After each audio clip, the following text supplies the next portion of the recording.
Auzubillahiminash-shaytanir-rajim. Bismillahir-rahmanir-rahim. Assalamu alaikum students. Now I am here with the part 2 of Stopping by Woods on a Snowy Evening, written by Robert Lee Frost. And in the part 1 I have completed the translation in Urdu to the stanza 1 and 2. Now we will complete the stanza 3 and 4. Now in this poem, Stopping by Woods on a Snowy Evening, the Robert Frost said that a man is passing through the woods, and he saw the very beautiful forest, the wood, and he knew that person, that to whom that woods belonged to, and he was just touched by the best scenes there, and by that attraction he stopped, and just for a while, and he just thinking about that woods. And this poetry is about his emotions and thoughts which is going through is in his mind.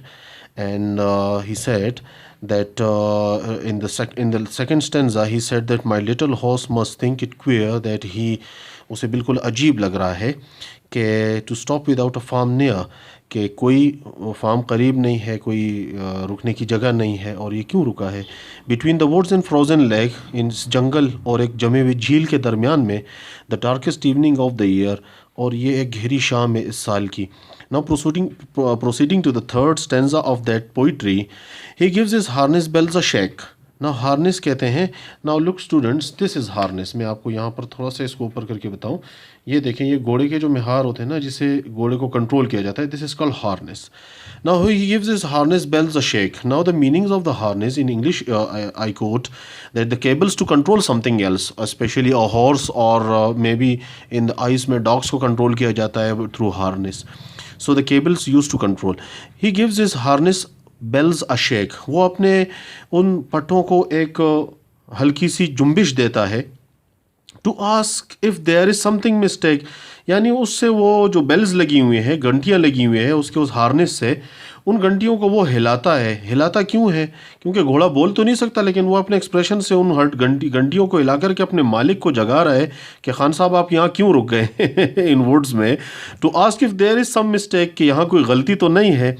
The only other sounds the sweep, कोई जो एक और दूसरी जो आवाज़ है, sound है, SVEEP माने जो साफ कर रही है या गुजर रही है. The meaning of the sweep, the fast blow of easy wind and downy flake of easy wind. Now the meaning of the easy is comfortable, जो आराम दे, एंड द ड्राउनी नरम, डाउनी नर्म, and flake mean layer, a thin layer.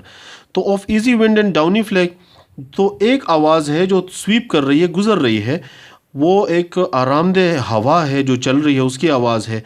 और उसमें जो है वो नरम मुलायम और पतले से बर्फ़ के जो है वो पीसीज हैं. ठीक है ना. यहाँ पर देखिए, यहाँ पे लिखा हुआ है flake, small pieces of snow like this. ठीक है. Now the last stanza. The woods are lovely, dark and deep, but I have promises to keep, and miles to go before I sleep, and miles to go before I sleep. The woods are lovely, बेहतरीन, प्यारे हैं, बहुत ज़्यादा प्यारा है ये जंगल. Dark and deep, गहरा है, बहुत सारे दरख्त हैं. डीप, बहुत ज़्यादा बड़ा है. But I have promises to keep, लेकिन मैंने कुछ वादे किए हैं, मैंने जाना है किसी की तरफ, उन वादों को निभाना है. प्रोमिसेस टू कीप, उन वादों को मैंने निभाना है जहाँ ये अपने सफ़र पर गामजन है. And miles to go before I sleep, and miles to go before I sleep, और मुझे मीलों मील सफ़र तय करना है इससे पहले कि मैं सो जाऊं. मीलों मील सफ़र तय करना है मुझे इससे पहले कि मैं सो जाऊं. तो स्लीप से हम दो मीनिंग्स ले सकते हैं. बिफोर आई स्लीप मीन कि वो मैं सो जाऊं, और the second before I die, के मैं मर जाऊं. तो दोनों मीनिंग्स आप इसमें से एक्सट्रैक्ट कर सकते हैं. नाउ क्लास, आप आते हैं हम होमवर्क की तरफ. असाइनमेंट, ये पोइट्री तो इसकी एक्सप्लेनेशन आपको हो गई है. Now here, during which season और month do you think this event took place, give a reason of your answer. बहुत आसान आंसर है कि किस सीज़न में हुआ है, किस महीने में हुआ है. तो भाई आप लोग तो सवात में रहने वाले लोग हैं माशाल्लाह, आपको पता होना चाहिए कि स्नो किस सीज़न में होती है. Very easy to answer, and you may answer this question like that during which season definitely in the month of January or December, where the snow falls. What mood or atmosphere does this poem create? What mood or atmosphere does this poem create? किस तरह का mood ये poem बनाता है, क्या atmosphere बनाता है? Now it has a very cheerful mood. It cheers the mood, खुश करता है. It gives pleasure of nature, and it also provide us with the love of nature. Now this is the answer of that question.